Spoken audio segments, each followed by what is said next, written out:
Ever wondered how a group of colonies dared to challenge the mightiest empire on earth? This is the story of the American Revolution, a tale of courage, conviction, and the birth of a nation. Let's journey back to the 18th century, where the seeds of rebellion were sown across 13 colonies under British rule.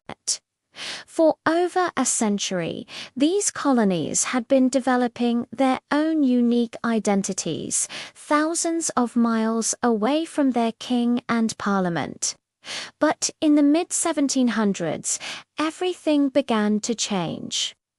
After the costly 7 Years' War, known in America as the French and Indian War, Great Britain was left with a mountain of debt.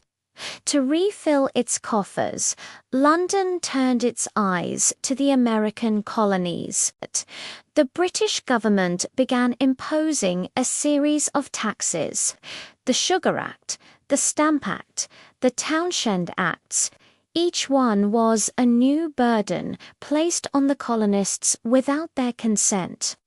The colonists weren't just upset about the money. They were furious about the principle. They had no representatives in the British Parliament, so how could Parliament legally tax them? This ignited a firestorm of protest. The famous cry, "No taxation without representation," echoed from the bustling ports of Boston to the farms of Virginia. It wasn't a request. It was a demand. It was a declaration that they were not just subjects to be ruled, but free-born Englishmen with rights that could not be ignored.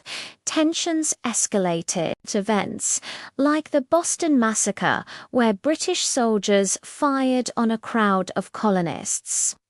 And the Boston Tea Party, a dramatic act of protest where patriots dumped tea into the harbor, pushed both sides further apart.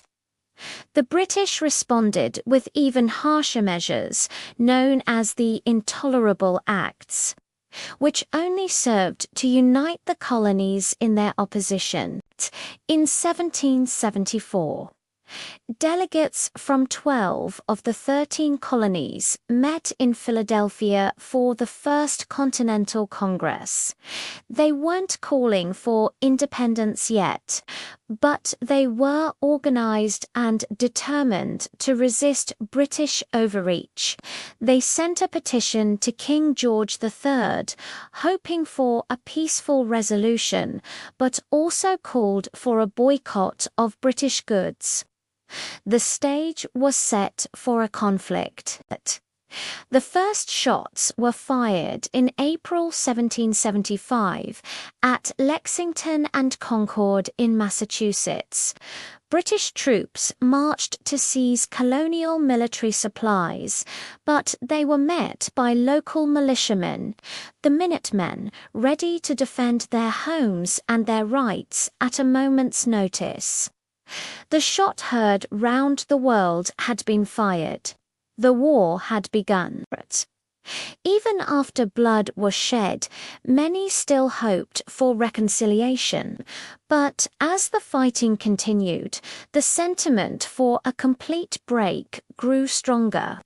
A passionate pamphlet called Common Sense, written by Thomas Paine, spread like wildfire, arguing powerfully and plainly for independence. It convinced countless ordinary people that breaking away from Britain was not only necessary, but was their destiny. Finally, in the hot summer of 1776, the Second Continental Congress took a monumental step. On July 4th, they formally adopted the Declaration of Independence, written primarily by Thomas Jefferson. This document did more than just declare a separation. It articulated a revolutionary philosophy that all men are created equal. with unalienable rights to life, liberty, and the pursuit of happiness. Declaring independence was one thing. Winning it was another. The newly formed Continental Army faced a daunting task. They were a ragtag force of farmers and merchants, poorly equipped and often unpaid. Their opponent was the professional, well-trained and formidable British Army, backed by the powerful Royal Navy. Leading this underdog army was a Virginia planter named George Washington. His leadership would prove to be one of America's greatest assets. Through the brutal winter at Valley Forge, where his army suffered from starvation and disease, Washington's steadfast determination held the fragile cause together. He was the glue that bonded the revolution. The war was a long and brutal struggle, with victories and defeats on both sides. Key battles, like the surprising American victory at Saratoga in 1777, were crucial turning points. This victory convinced France that the American cause was viable, leading them to form a military alliance with the colonists, providing much-needed troops, supplies, and naval support. With French help, the tide began to turn. The final major confrontation took place at Yorktown, Virginia, in the fall of 1781. General Washington, with the support of French ground and naval forces, trapped the British Army under General Cornwallis.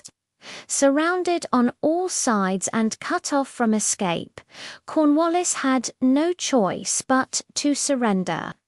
The victory at Yorktown was the decisive blow. While some fighting continued, the British government, weary of the long and expensive war, began peace negotiations. In 1783, the Treaty of Paris was signed. Great Britain formally recognized the independence of the United States of America. The war was over. The 13 colonies were now 13 free and independent states. The American Revolution did more than just create a new country.